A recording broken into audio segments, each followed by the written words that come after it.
Hello guys, welcome back. आज के video में हम बात करने वाले हैं ब्रेक और कंटिन्यू स्टेटमेंट के बारे में। तो हम आज जानेंगे कि ब्रेक और कंटिन्यू में क्या डिफरेंस है और ये क्या काम करता है। यदि आपने चैनल अभी तक सब्सक्राइब नहीं किया है तो चैनल को जल्दी से पहले सब्सक्राइब कर लीजिए, फिर हम आगे चलेंगे।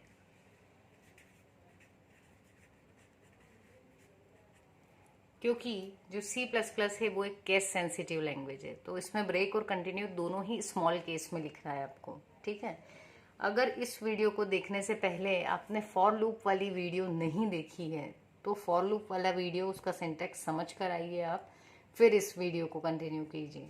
ठीक है, क्योंकि हम फॉर लूप के यूज़ के थ्रू ही ब्रेक और कंटिन्यू को देखने वाले हैं और जनरली ये लूप्स के साथ ही यूज़ होते हैं। तो हम बात करते हैं कि जो ब्रेक है उसका काम क्या है। तो ब्रेक क्या करता है,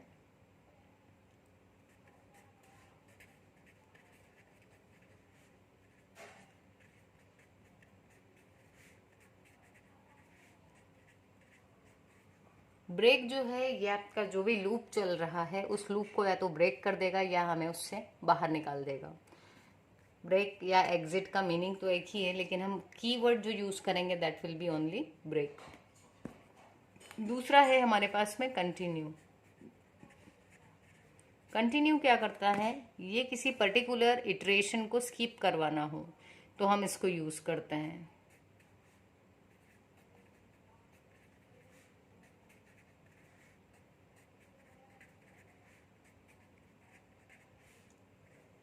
लूप की इटरेशन को ये स्किप कर देता है एंड कंटिन्यू करता है नेक्स्ट इटरेशन को।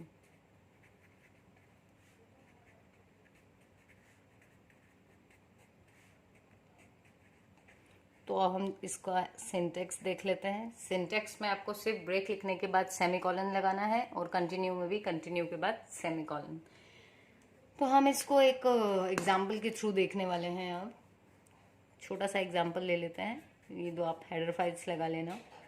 वॉइड मेन लिख लिया है हमने यहाँ पर, और यहाँ यदि हम मान लें कि हमारे पास में एक वेरिएबल ले लिया हमने, मान लो i। अब हमने एक लूप लगाया। ये लूप हम चला रहे हैं 1 से 10 तक। ठीक है, और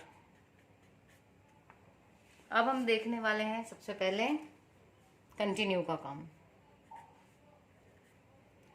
तो यदि मैं चाहती हूं कि मुझे 1 से 10 तक के नंबर्स तो प्रिंट करवाने हैं, बट किसी पर्टिकुलर एक नंबर को स्किप करवाना है इसमें से। जैसे मान लो मुझे 5 प्रिंट नहीं करना है, 1 2 3 4 5 प्रिंट नहीं करना है, 6 7 8 9 और 10 इतने नंबर प्रिंट करना है। तो क्योंकि हमें 5 वाले को स्किप करवाना है, तो स्किप करने के लिए हम किसको यूज करेंगे, कंटिन्यू को। तो हम क्या करें, इफ आई की वैल्यू जब क्या हो 5, तब क्या करना है, कंटिन्यू। ठीक, अदरवाइज क्या करवाना है, सी आउट आई।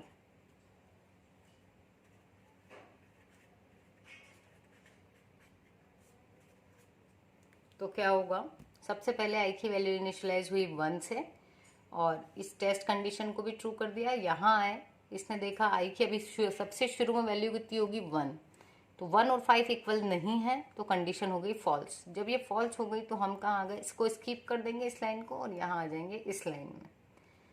यदि किसी को डाउट आ रहा हो कि भैया इफ के साथ में ये भी है, तो हम यहाँ ब्रैकेट लगा लेते हैं।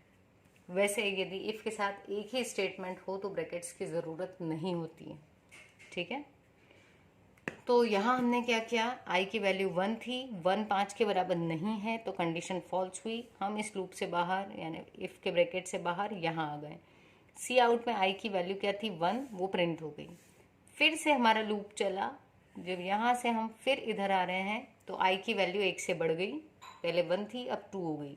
तो यहाँ से वापस ऊपर जाना और फिर लूप का एग्जीक्यूट होना, इसी को कहा जाता है इटरेशन।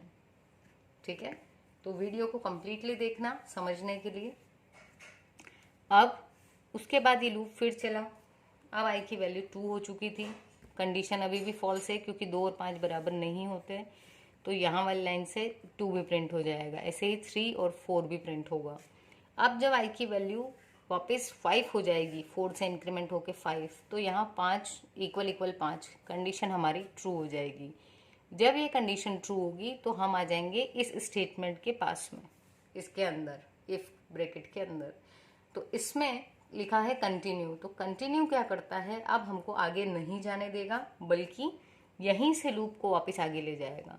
तो लूप जब भी नेक्स्ट टाइम जाता है तो एक वैल्यू बढ़ जाती है, अभी थी 5, तो अब जब गया तो हो गई 6, तो फिर ये 6, और अब क्योंकि कंडीशन फिर 6 से 10 तक रॉन्ग हो जाएगी, क्योंकि 6 से 10 तक में कोई भी नंबर 5 के बराबर नहीं होगा, तो कंडीशन फॉल्स रहेगी। तो हर केस में हम यहाँ तक आएंगे और आपकी सारी वैल्यूज जो भी हैं 10 तक की वो प्रिंट हो जाएंगी। तो हम आउटपुट में देख सकते हैं कि 5 नहीं आया, क्योंकि 5 को हमने स्किप करवा दिया। तो जब हम चाह रहे हैं कि किसी समय पर किसी इटरेशन में आपको स्किप करवाना है कुछ, तो हम क्या यूज़ करेंगे, कंटिन्यू स्टेटमेंट। ठीक है, अब नेक्स्ट हम देख लेते हैं ब्रेक स्टेटमेंट। अगेन हमने 2 हेडर फाइल्स ले लिया, वॉइड मैन,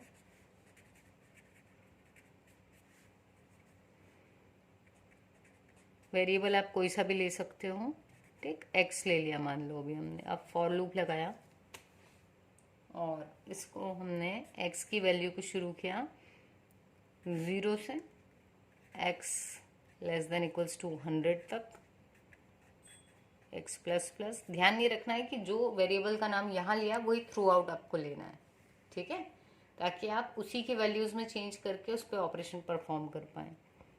अब इस लूप के अंदर हमको ब्रेक देखना है, क्योंकि तो हम चाहेंगे कि सारी वैल्यूज प्रिंट हो और लूप भले ही हमने 0 से 100 तक लगाया है लेकिन ये 10 तक ही चले, ठीक है। तो ऐसे केस में हमने क्या किया, इफ एक्स की वैल्यू 10 तक तो चल जाए लेकिन जैसे ही 11 हो तब क्या हो जाए, लूप से बाहर, तो हम कर देंगे ब्रेक।